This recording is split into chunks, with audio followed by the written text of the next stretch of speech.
It is official. Our Dynasty ranks are updated as of this month of August. We're going to talk about 30 players today and their movement within our ranks.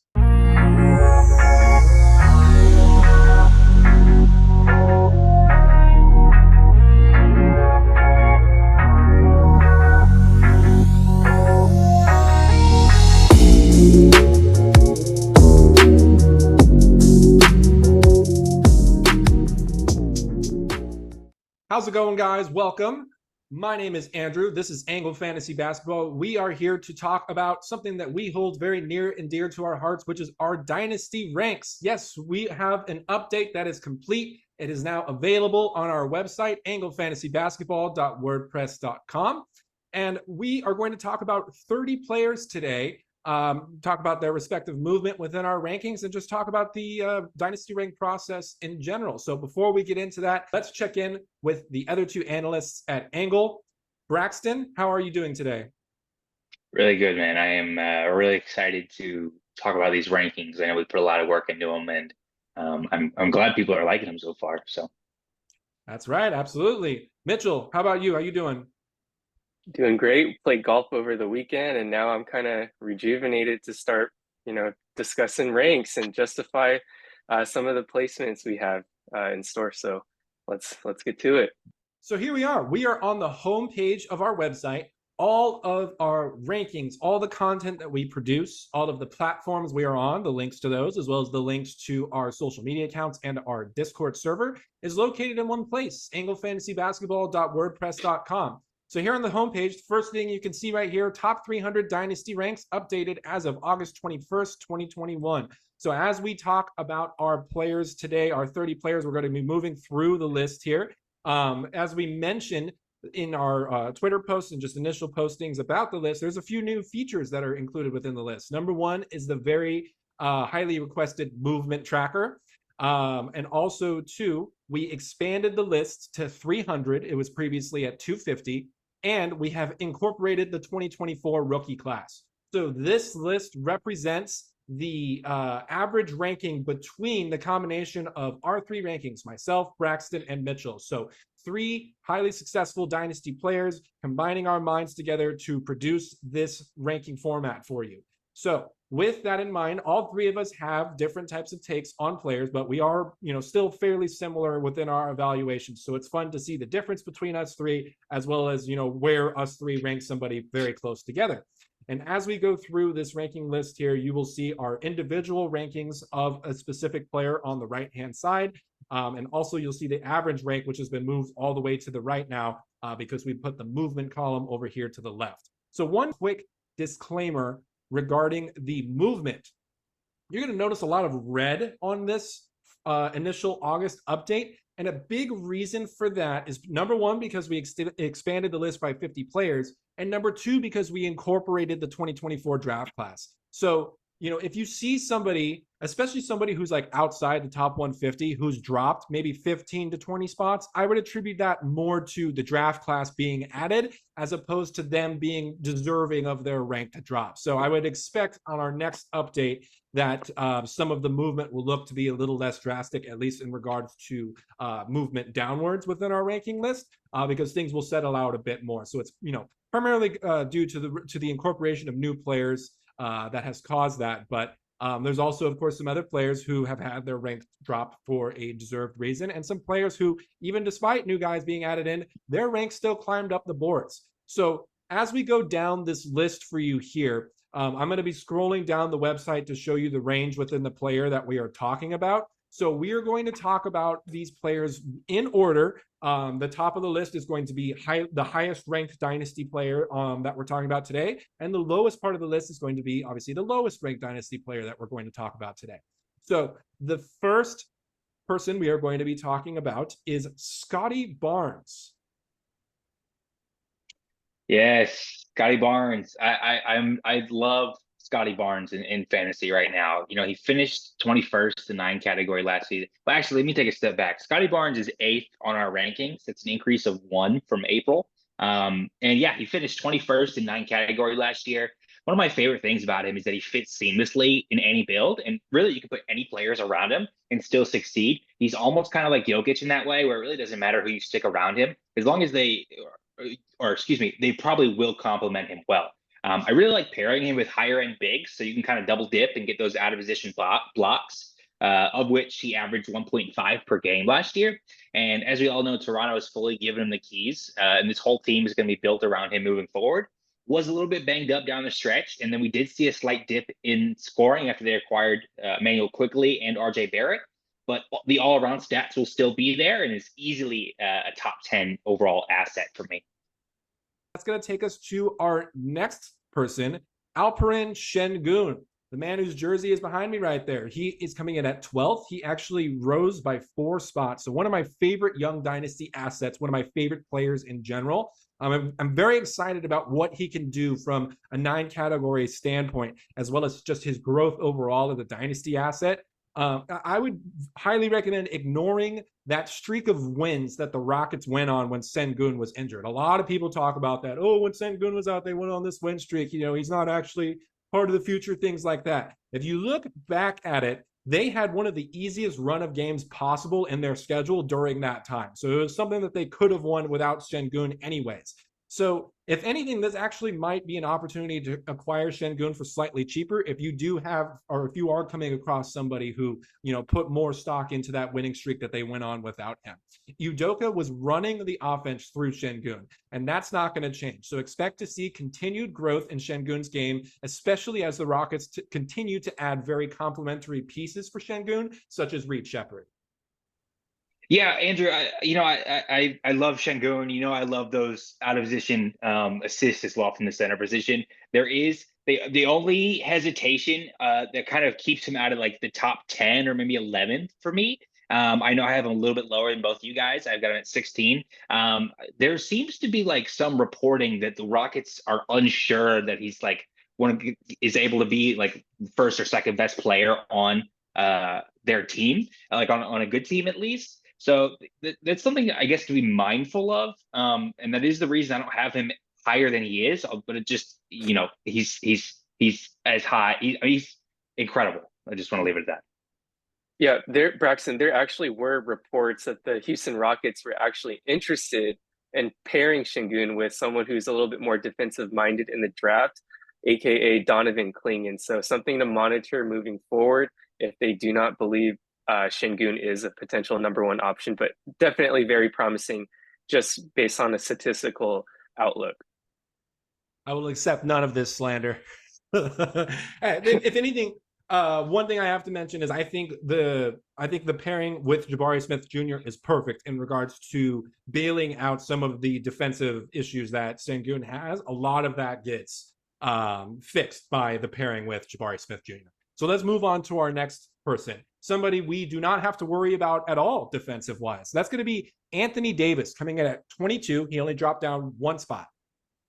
Yeah, Anthony Davis is kind of a controversial player as of late.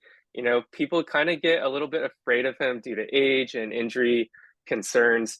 But, you know, let's look into the stats. Injuries aren't something that you can really monitor or predict moving forward. Yes, he had some injury concerns the last 3 to 4 seasons, but before that, he had, I believe, 2 seasons where he played over 70 games right before he joined the Lakers. So he's also coming off one of his healthiest seasons in 4 years. So hopefully we can, you know, see that momentum carry forward. He also had 3 consecutive top 10 seasons. So if you're someone who likes to gamble a bit and you're willing to acquire AD at a cheaper cost, AD is a perfect guy who can really have a great return of investment for you. And, you know, looking into the Lakers offseason, they didn't really acquire anyone outside of Bronny James and pick 17 Dalton Connect. So expect another great season from Anthony Davis and all the usage that he can handle, you know, especially that LeBron is on his way to 40 years old. Next, Lauri Markanen. He's at 30, only dropped 3 spots. Yeah, so, you know, Lauri, he really broke out after that trade from Cleveland, you know, and redirecting him to the Utah with back-to-back top 20 finishes in 9-category leagues. However, I'm a little bit concerned, which is why I dropped him in my update. He's someone who really relies on his efficiency for his rank, and he doesn't really generate many stocks being steals and blocks. His points per game also dipped after his initial breakout season, and the Jazz are only going to continue to get better as their youth mature. You know, they brought in another top 10 pick in Cody Williams. You may not be high on him, but he's still a forward that can kind of, you know, insert himself into some of Lauri's minutes moving forward. I know Lauri just got a great big contract, but that's much more so maybe for salary fit wise in terms of a trade asset moving down the line in, you know, real NBA leagues. Lauri Markanen is someone to keep an eye on, and he may continue to slide, in my opinion, if the Jazz continue to mature and get better as the years goes on.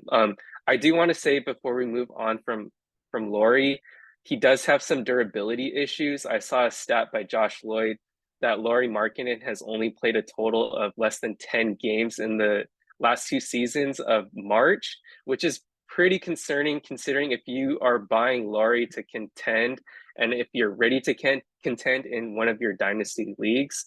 And he's also not very young, right? He's entering his prime. So something to keep a little bit an eye of concern if you're trying to build around Lauri and you're trying to kind of tank another year or so.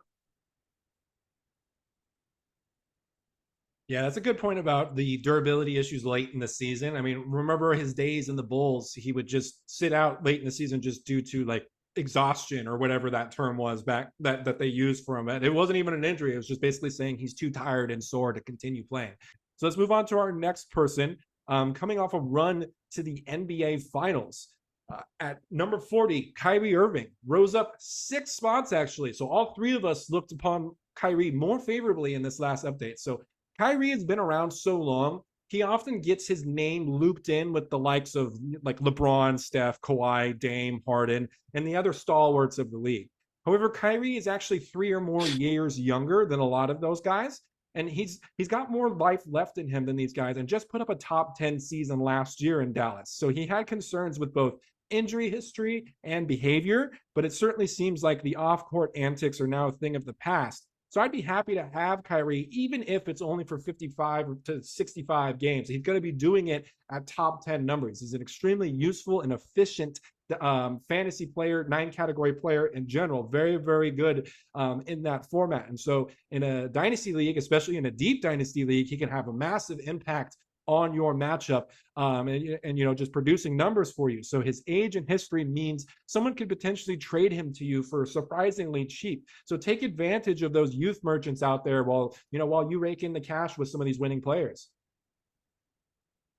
Yeah, Andrew, Kyrie Irving, you mentioned one of the biggest things is now he's finally locked in Dallas, right? Before in Brooklyn, there was a lot of antics regarding around KD, the drama with James Harden not wanting to play and all these injury concerns. But now, you know, we finally see Kyrie immerse. He's bought in with Luka as the co-star. He already experimented with being the star in Boston. So he kind of knows his role moving forward in the NBA, and he's fully buying in as being the Robin to Luka's Batman. Coming in at 58, he only dropped down 5 spots. Keegan Murray. Yeah, there's some cause for concern for Keegan Murray, in my opinion, and I'm surprised you guys don't have him lower than what you do. You know, Keegan Murray to me is somebody who's going to be getting a lot of his value the same way that Michael Porter Jr. does, which is that high volume, efficient shooting. Obviously, there's some boards there and a splash of stocks. However, I have a hard time thinking he doesn't see a massive usage hit with DeMar DeRozan in the fold now. Maybe if Malik Monk had left, like a lot of people thought, you know, there'd be that usage there for DeRozan to kind of just absorb and Murray be unaffected. But Murray seems like he's pretty easily the 4th option on this Kings team and could be the 5th option on some nights if his shot isn't falling. It is a potential sell to me if your league mates don't think DeRozan will affect him all that much. But like I said, I do think he's going to see a pretty decent hit in usage. He ranked somewhere in the 80s in 9 category last year, which is it's nice and it's helpful. But he's one of those guys who has a 9-cat skill set that's really just catered. I don't want to call his rank inflated because he was contributing on winning teams, but his skill set is really just catered with the low turnover, the highs, or not the high, but having the steals, having the blocks, the efficiency, and some threes. I mean, that's just 9 category heaven. So for me, Keegan Murray should be knocked down a little bit. I think even 58 as our average is probably too high, which is why I had him lower than that at 66. I'd like to kind of counter this in a pretty friendly debate. With Keegan Murray, we have him around the same area as someone like Jabari Smith. Yes, Jabari Smith is 3 years younger to Keegan Murray, but he's also in a crowded situation himself in Houston and on, considerably a lesser competitive team than the Sacramento Kings. Keegan Murray also is someone who's a little bit more efficient from the three-point line. He gives you a lot more volume than per se Jabari Smith. And then he doesn't really need the ball in his hands to really contribute. So, I like to kind of have him around the same tier. I want to say like 10 spots where we have him is a little bit in the sweet spot, just be given because of his age. But I wouldn't be too concerned on Keegan Murray given the usage rise, because he was never someone who is going to be garnering a lot of usage in the first place. So even if he sticks in that current role and there are some efficiency boosts, or he improves on his defense, or he's a little bit more efficient with DeMar creating for him, I think it's pretty safe to say that he can replicate a top 80 season moving forward in the next couple of years until DeMar eventually fades out into the horizon. I think the Jabari comp is a great one. I just prefer Jabari because he's got those extra boards, and I think being on a less competitive team actually plays to his favor. It's not like the Kings are going to be prioritizing Keegan Murray really in any kind of fashion. They're just trying to win games right now. I appreciate your optimism. I just think, there's to me, there's no universe where he replicates that 15 points per game again. DeMar is going to score over 20 so easily.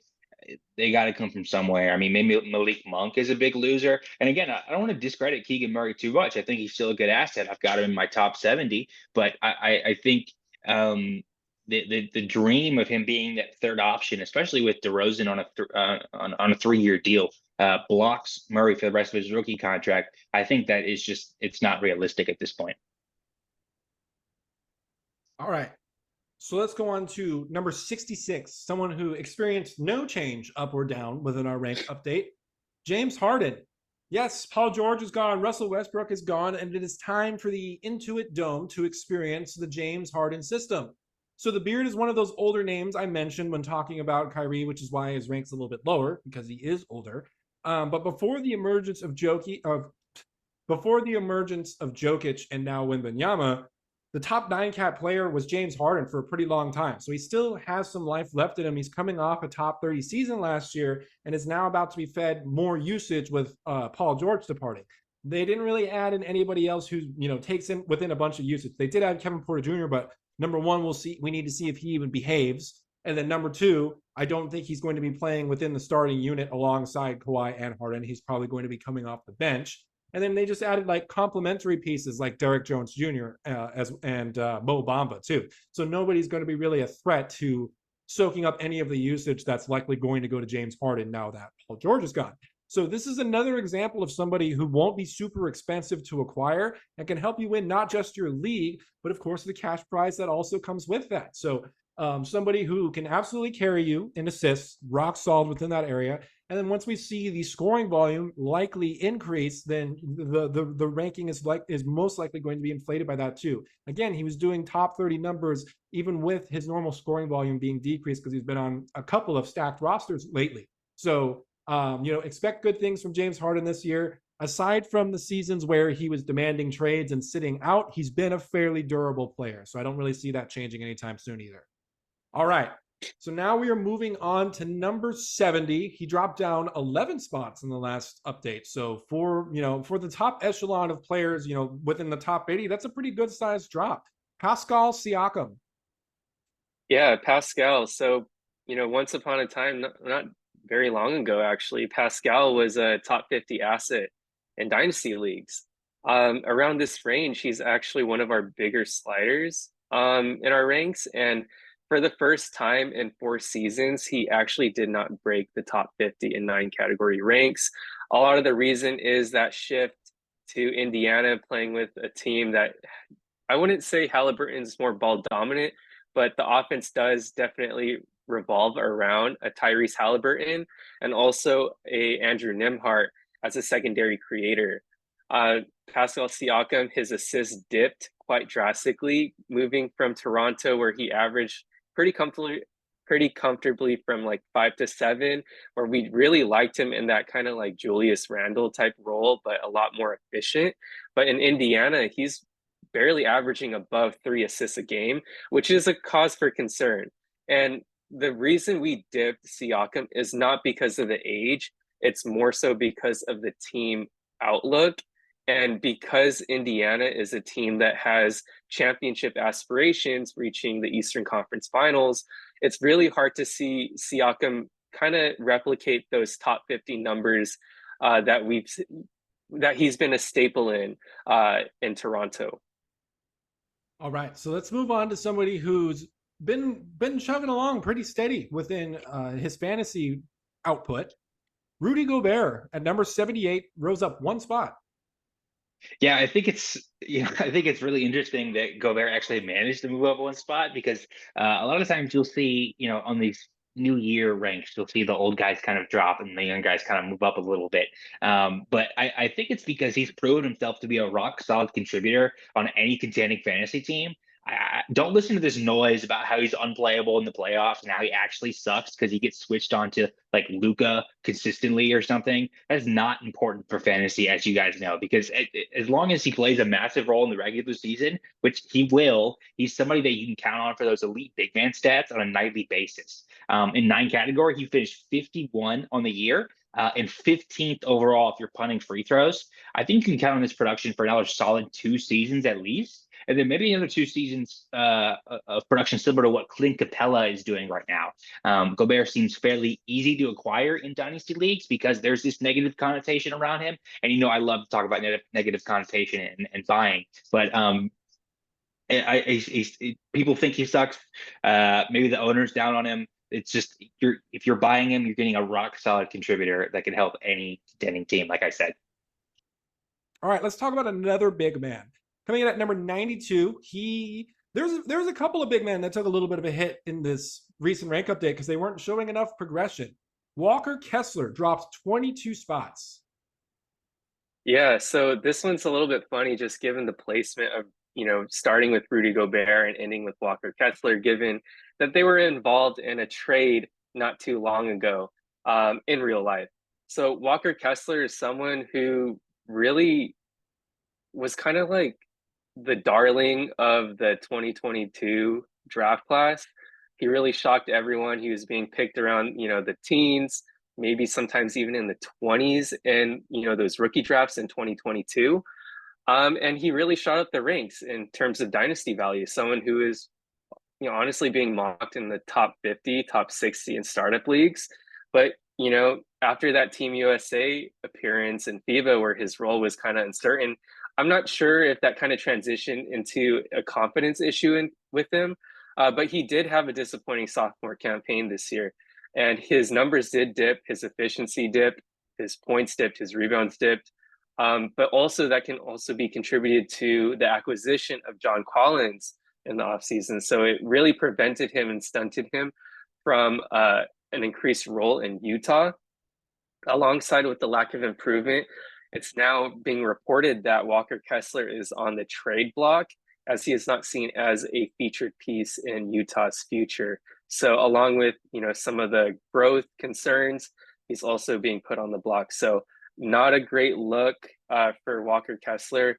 He still is comfortably a top 100 asset just because of that, the standalone of blocks and the position or the categorical scarcity that he provides. But the upside just isn't there that we once hoped coming into last season. Yeah, Mitch, to your point, it really seems like he's fallen out of favor with Will Hardy. He at numerous occasions he had indicated that he was not progressing the way they wanted to. It seems all signs are pointing to Walker Kessler not being a 28-minute guy on any team. especially if he can't on this Jazz team. And a trade would really nuke his value, in my opinion, because anybody who's trading for him is trading for them to be the distinct backup. And if he plays like 16 minutes, I think that knocks him down somewhere around 130, 140. And he's only not in 9 category ranking, but in terms of dynasty ranks. And he's only going to be that high because of that blocks upside. So I agree with all your points there. It's been too long since we've talked about this next guy, somebody who always is of in popular opinion.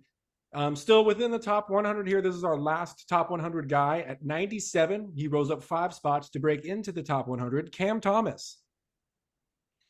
Cam Thomas might literally shoot the ball every time they come down the floor. It's going to be incredible. He might score 35 points a game. Yeah, he's going to get as much usage as he can handle. I know at the beginning of last season, we were super down on Thomas. Talked about how he's just points, how the 3-point volume wasn't there, but he had such a nice year. It really blew my expectations out of the water. And the situation for him has improved so much that he's somebody I'm super high on going into this year. I don't see any reason why Cam can't get his assists up to 4 and turn himself into a light version of Donovan Mitchell, maybe without the steals. But, in regards to his fantasy production, like I said, the steals are not going to be crazy, but it's not very often you can get a first option at his current price, which is, in terms of trade value, probably somewhere in that late 80s, early 90s, maybe 100 range. He finished 113 in 9 category last season, but he is a points and a free throw anchor, and I foresee him jumping somewhere close to an 85 or 90 finish in 9 category rankings. Yeah, going back to the point with Walker Kessler and categorical scarcity, points is another one where you really can't find points on the wire in streaming, especially in deep leagues. So Cam Thomas, someone who can potentially get you upwards of the high 20s in points is going to be a very solid anchor, and someone just with the ball in his hands that many times should garner at least 3 to 5 assists, to your point, Brax. So Cam Thomas is someone that you can really obtain for a relatively cheap price. Now, I'm not saying he's cheap, and also give you that real nice boost in points for the next 1 to 2 years when Brooklyn is in that rebuilding phase. All right. So it's time to talk about our first rookie now. So obviously there's no movement on this person because this is his first time on the list. Coming in at 100 to round out the top 100, Steph Castle. So I got the pleasure of watching his only Summer League game in person when I went to Summer League in Vegas, and I was very, very impressed with the ball handling. I did not realize he had that tight of a handle. He was navigating screens very well, and then as well as his motor too. Cleaning the offensive glass, going for steals, diving on the floor. I was very, very impressed by the all-around effort that Castle put in. It was very enlightening to see, and I think that type of effort will translate to a fairly good 9 category stat set. We were like our ranking of him wasn't super high in pre-draft rankings that we did because we were a little hesitant on exactly what his 9 category stat set is going to be. So his ranking at 100 also shows you the value of this draft class. He was one of the highest drafted picks in this draft class and is pretty highly valued in Dynasty, but he's still hanging around only in 100. Whereas you think about last year, there was like 5 guys that immediately made their way into the top 60. So many lottery picks from this class, outside the very top names of this class, you're going to be seeing hanging around that 80 to 150 range in Dynasty ranks. And so now landing in San Antonio, he's got CP3 in town now, and Tre Jones also still being there. We're really not sure how much on-ball responsibility Stefan's going to have year one. We do like Castle a lot, but for year one, we're thinking maybe like 20-ish minutes per game, probably like 7 points, 3 rebounds, 2 assists with not great shooting splits. It would be great if he does better than that, but I think he's going to almost be in more of a complementary this role this year as he learns the ropes from somebody like CP3. I mean, obviously, this is something I talked about with Braxton recently. If Tre Jones does get shipped out of town, then obviously the biggest beneficiary was going to be Steph Castle. And same thing goes for if CP3 gets hurt at any point, then a big beneficiary is also going to be Steph Castle. So there is a little bit of inherent sleeper value here with Castle and his production, but at least, especially through the beginning, 40-ish games of the season, don't expect a whole lot more than, some points, rebounds, and a little bit of assists. All right, so let's move on to our next guy. And this is somebody who was in the top 100 for a long time and finally dropped out of our top 100. He's still right on the outskirts. He's at 104. He dropped 14 spots. Onyeka Okongwu. So, like we said, like I said, 104 is not really a big deal. He can easily get back into the top 100, but we're getting pretty tired of this is the year Capella trends down or gets traded, only for that not to happen. And then Capella and Okongwu split their minutes again. So we've been waiting a long time for Capella to fall, and he just keeps chugging along. Also, not, separate from the issue of splitting minutes with Capella, Okongwu's not really showed a ton of real progression last season from the season prior to that. And I think a big factor in that is his lack of size and rebounding ability. Will always limit him, and is a reason why Capella still gets so much playing time, because he's an elite rebound and screener. Okongwu's best way for a true breakout is if his stats became more like Naz Reid, another undersized center who doesn't rely on rebounds for fantasy value, but I don't think he has the fluidity in his game to be able to do what Big Jelly does, nor do I think he can shoot like him either. Yeah, I'm starting to think the breakout is not going to happen. Obviously, you said it a lot nicer than I could have, but it's where, I mean, what are we? Was this year 5 now, and we're still, or was it year 4? I don't remember, but it's been too long. I know people thought he was gonna be a project coming in, but and it was going to take a couple years, but it's been a long time, and I don't think the Hawks. I don't think he's developed the way that the Hawks would have liked either. I'm a little concerned about Okongwu. All right. So coming in very close to him at 106, a huge riser, coming up 53 spots, landing himself a nice, big, juicy contract. Andrew Nembhard. Yeah, Andrew Nembhard, just to say it frank, is pretty much the steal of the draft in 2022. And especially, producing, pretty solid numbers for a team that entered the Eastern Conference Finals. Andrew Nembhard, just to be frank, is someone who has a great pick and roll game. He has great feel. He's a great self-creator. But what we didn't know, and what he really evolved throughout his 2 seasons in the NBA, is his improvement as a defender. Really, tackling and defending the point of attack for teams' number 1 option on the perimeter. And in this past playoffs, he did break out, especially in the New York Knicks series, where he shot an efficient 15, 3, and 5 on 56, 48, and 77 shooting splits in the playoffs. So now that he kind of solidified himself as Halliburton's backcourt partner of the future, securing that contract, implanting himself over the likes of Bennedict Mathurin, who we're going to be talking about later, we're hopeful to see that his minutes per game boosts up from that 25 range to more so on the low 30s, now that he has a more established role and is an improved shooter and a great defender. So Andrew Nembhard, one of our big risers, and we hope that we continue to see some improvement from that around that 10 and 4 and 1 steal stat set on great efficiency. All right, so this brings us to another person that Mitch is going to talk about, who, similar to Okongwu, also just fell just outside of the top 100 after being there for a while. And it's because we want to see more progression on his end. And it's actually surprising to me to see that both this guy and Okongwu are pretty similar in age, only about 4 months apart. So coming in at 110, who's dropped 14 spots, Tari Eason. Yeah, Tari Eason, he's someone that, again, we were really excited about after his freshman campaign. He played all 82 games. We thought he was going to be some very durable guy who has a high motor. But then last season happened, right, where he only played 22 games. And he's also someone who is a great steals guy. He has a great motor. He competes on the defensive end, and he has a nice rebounding rate. But I'm also a bit wary, and I think all of us are, is how he's going to get playing time. So he's someone who might get lost in the shuffle in the next 2 years or so, with other talented prospects that have a higher priority of development given their draft capital at the forward spots. I'm referring to Amen Thompson and Jabari Smith specifically, and add the likes of Cam Whitmore on the bench as well. So it's just going to be really hard for Tari to find minutes unless there's some sort of injury or trade that frees up his opportunity. Now let's talk about another highly athletic player. This is going to be our second and I believe last rookie we're talking about today. Coming in at 119, Ron Holland.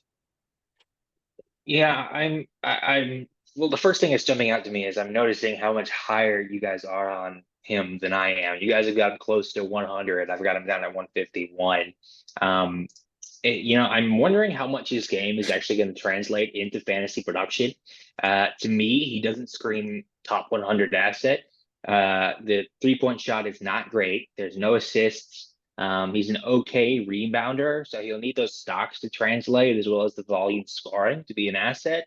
I worry that he might turn into somebody like Bennedict Mathurin, not in terms of like player comparison, but in terms of he puts up those really empty stat lines that don't really help you all that much in fantasy. But I'm curious to see if you guys disagree with any of that. Yeah, I have to disagree a little bit. Andrew and I were very fortunate to see Ron Holland in person in the Ignite. And one thing that we really took away was his high energy, his motor, and his ability to really, stuff the stat sheet, if given the opportunity. Now, drafted to the Detroit Pistons, another team that has floor spacing issues. We're a little bit more hands off on our approach on Ron Holland if we can see him as a potential top 100 asset. So for me, he's a little bit on the outskirts. But if he has some of those, positions freed up for him where you can see the opportunity, he's surely going to flourish. Someone similar to Tari Eason with a great motor. He just needs that opportunity for him to really shine. All right, let's talk about one of the best shooters in the league last year who rose up 16 spots and is now at 135, Donte Divicenzo. So coming in with a top 75 season, Donte put up insane three-point shooting volume while maintaining a shooting split of 40% from deep. So he was at 3.5 three-pointers per game, which goes a long way to contributing to that category for you for the week, especially if he's, or if the Knicks, I should say, are in a 4-game week. So, of course, there are 8 more categories. We can't win with just one. But the 1.3 steals that he had last season was very nice, and he's serviceable at least in rebounds and assists. So his efficiency isn't elite either. So it really goes to show how much those steals and threes carried and inflated his rank. So the level of shooting means he is always going to see the floor. We're not really worried about him losing minutes, even with the Knicks' new additions. We just have a bit of concern that if that shooting level can be sustained, because it is not really close at all to in line with the rest of his career. One quick comment. Shout out to Javier who took Donte in the top 60 in our Angle Fantasy League. So Ooh. Shout out. Well, okay, I will in Javier's defense, even though I didn't agree with it, in Javier's defense, we were in a salary league, so he mainly did it for the production in relation to Divincenzo's current salary. Also before the Mikal Bridges acquisition too. That is true. That it was true. That's true. And this was also that draft took place during the middle of playoffs too. So a lot of people were pretty high on Donte at that point. So let's go to somebody who some people, I guess, are not super high on anymore. He dropped 33 spots to 157. And this is somebody who I'll add a quick comment on. Is just, I think, likely throughout his career is going to be much better in real life than he is in fantasy basketball. And that's Anthony Black. Yeah, Anthony Black is a big loser for me in this offseason. When building out the ranks for 2023 in the pre-draft process, he was actually, our 7th best prospect in 2023. And this was because he was a high steals guy. He had optimal length, he had optimal size, kind of in that Lonzo Ball mold, and he had really great feel for the game. But, the landing spot was a key concern. And we always had this in the back of the mind. Maybe he could beat out Markelle Fultz. Maybe he could beat out Cole Anthony. Maybe he could beat out Jalen Suggs. Jalen Suggs had a, shaky 2 seasons. But that's not how it played out last year. Suggs really defined himself as their 3rd guy that they want to build around. And the Magic ultimately re-signed all of their core reserves: Cole Anthony, Mo Wagner. They added KCP, and they also got Goga Bitadze. And out goes Fultz, in goes KCP. And there's also no real path for minutes in the foreseeable future, unfortunately, for Anthony Black, which is why we had to drop him 33 spots. He's got good on-ball defensive impact, but it's not high steals. And so yes, he's a good on-ball defender, but that's not a stat that translates to 9 category fantasy. So let's go to somebody who is able to put up some pretty good volume stats. He only dropped down 19 spots, which I would probably attribute more to new draft picks coming in as well too. At 159, Yousef Nurkic. Yeah, so Andrew, I got something I want to say to you about Jusuf Nurkic here. I knew it was coming eventually. Yeah, as you can see, I've got him at 110, and you've got him down at 192 with Mitch somewhere in the middle.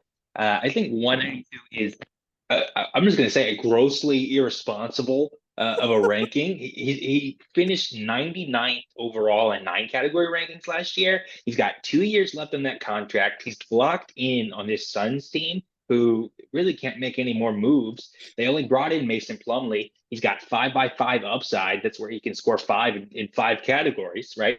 He can contribute everywhere except for free throw and 3-pointers. And the out of position stats, such as the steals or the assists, are elite from the center position. I just, and not to, launch into a debate here, but I maybe I'm too high in at 110. You guys know I love the centers who can get assists, but I think 192 is just ridiculous, and I think he should probably at least be in that 130 range minimum. Well, 110's implying that someone's going to give you like Ron Holland or something for Nurkic. So I would probably advise going more with where he ended up on the average, which is 154, or like near what Bitch put, which is like 163. So you and I were on pretty polar opposite ends with Nurkic, and for varying reasons. So I definitely acknowledge that he's still useful, but there was just some specific players valuation wise that I would have rather had than him, if we're talking dynasty. So let's go to somebody next that I was very high on coming out of the 2022 draft, but I had to drop him down, and we dropped him down across the board. He fell 31 spots to 161. That's Bennedict Mathurin, whom I refer to as Eggs Benny.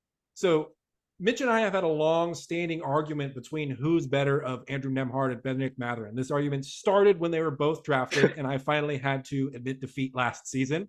Mathurin trended down in minutes and volume last season from the season prior.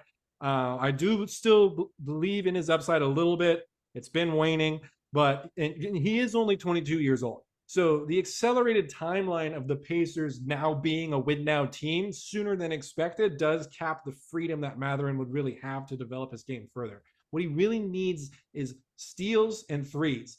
He's a good source of points and free throw percentage right now, but 1.4 threes per game and 0.6 steals per game especially is not going to cut it as a very useful 9-cat player. You can definitely call the stat set pretty empty at this moment in time, especially because his shooting efficiency is not great either. So being comfortably within the top 200 makes him a worthwhile asset, and you may even be able to acquire him using a 2024 rookie with far less upside, to get someone to fall for that shiny new toy appeal, while you take in somebody like Mathurin who might have more upside.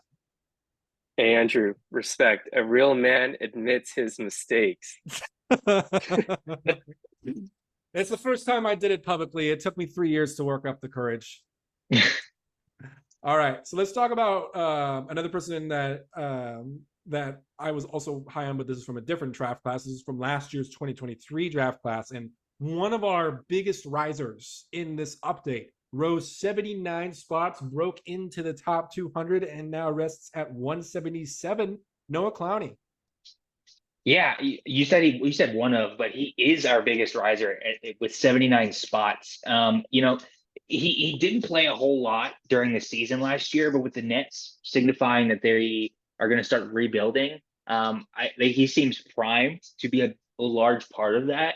Now, the Nick Claxton contract is not ideal. They do just give him that 4-year, $97 million deal, but Clowney seems to have outplayed in his limited minutes, because again, he didn't play a whole lot last year, just a stretch of I think 10 to 12 games down the stretch. It seems like he might have surpassed Day'Ron Sharpe, at least in terms of priority on this Nets team.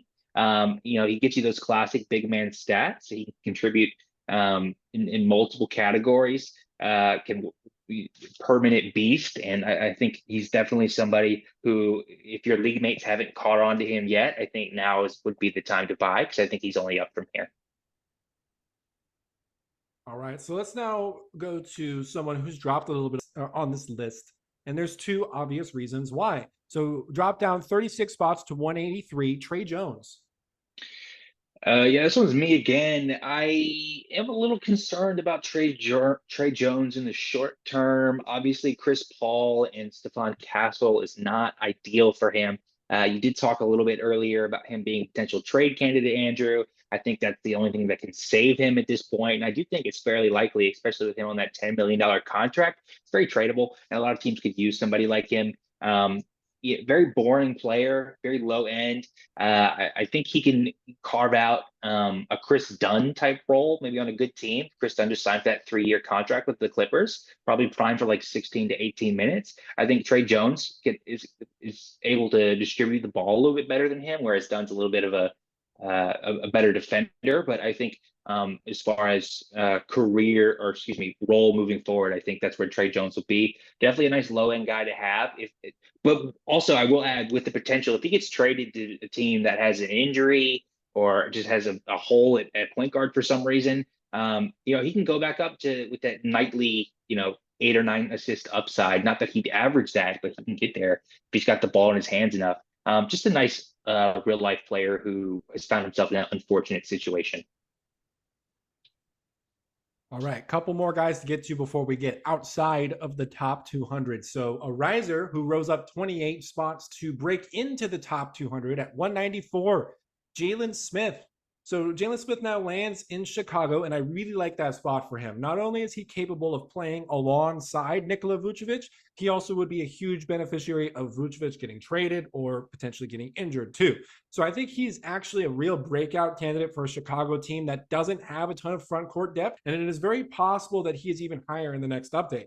So the Pacers had a fairly crowded front court, whereas in Chicago, it is razor thin after the departure of Andre Drummond. So if someone asked me who's a good sleeper that no one talks about, that may be undervalued in dynasty leagues and would have a solid, or someone who would be a solid choice in my last round for redraft leagues, I would recommend Jalen Smith. Yeah, to cap it off on Jalen Smith, I think we could see a potential upside of the Bobby Portis, but with a little bit better stocks. Someone who could stretch the floor. He doesn't hurt your percentages at all.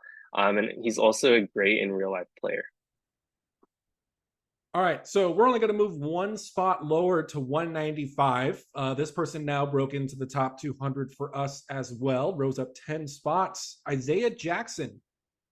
Yeah, Isaiah Jackson, he is one of our risers despite adding a bunch of rookies. Isaiah Jackson is someone who really solidified himself as that backup centerpiece behind Miles Turner in Indiana. He was in that positional battle with Jalen Smith, but Jalen Smith is, shipped out the door, into Chicago. He has his own nice role, but that just kind of means so does Isaiah Jackson. Isaiah Jackson is a blocks lover's dream. He can be a bit frustrating at times, but we've seen it. When he gets those minutes, he's going to produce. So if Isaiah Jackson replicates that playoff role and gets around 15 to 18 minutes per game, expect some pretty juicy blocks. Yes, it's time finally for me to talk about my dynasty playoff hero. So he only dropped 15 spots. I would definitely attribute this to the rookie class being introduced. He's now at 206, Payton Pritchard. In the last month of the season, when Boston was absolutely steamrolling into the playoffs and rested their stars, Pritchard put up top 80 value to the tune of 16 points, 3 rebounds, 6 assists per game, making over 2 3-pointers per game and shooting over 50% from the field. So he's a very smart player, super useful to any winning teams such as Boston. But from a fantasy perspective, we love to see him put up those solid numbers when given the chance. So Boston is still a very good team and can easily, once again, be in a position to rest players come fantasy basketball playoff time next year, that period of March and April.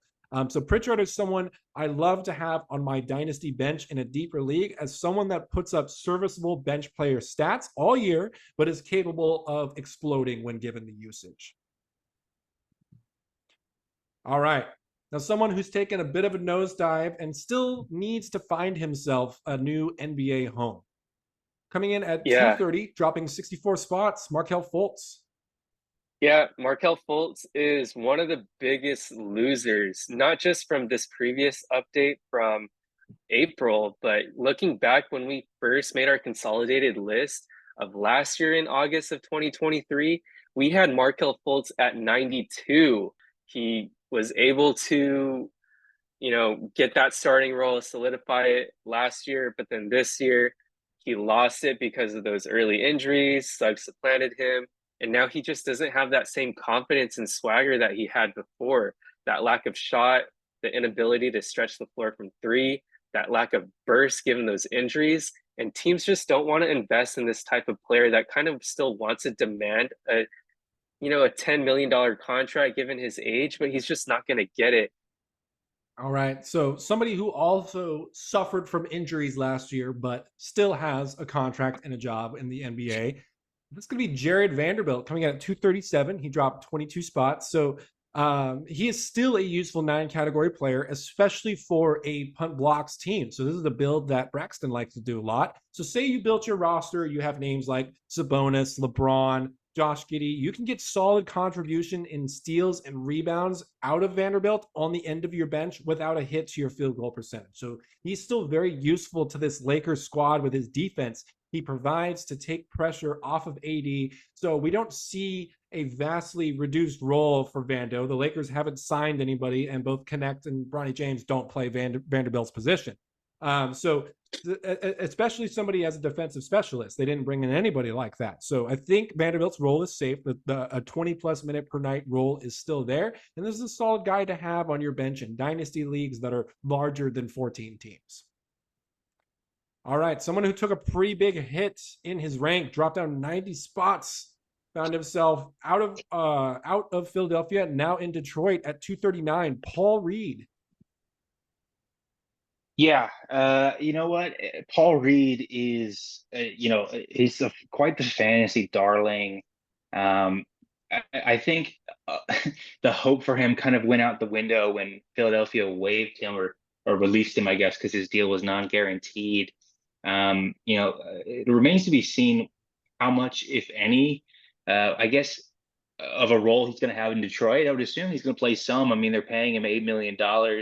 And it's really dependent on if JB Bickerstaff plays Isaiah Stewart at the 4, or if he's going to continue to get some minutes at the 5.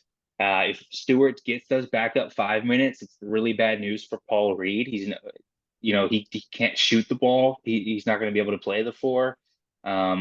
If Stewart does play the 4, I mean, maybe Paul Reed squeaks in some backup minutes at the 5. I think there's an argument. And again, this is another one of those guys. I've got him way lower than both of you guys. I just don't know if he's much of an asset at all at this point, just because of he's found himself on a terrible team, but his circumstances as to how he got there just are really not that promising. So now we're going to go pretty far down the list here.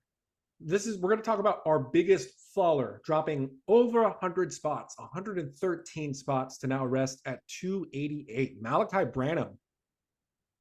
Yeah, Malachi Branham is just this guy that we were really hoping for to be the steal of the draft in 2022. There was a lot of hype around him at Ohio State as a scorer, but his scoring didn't really translate. He was very inefficient in San Antonio his first 2 years.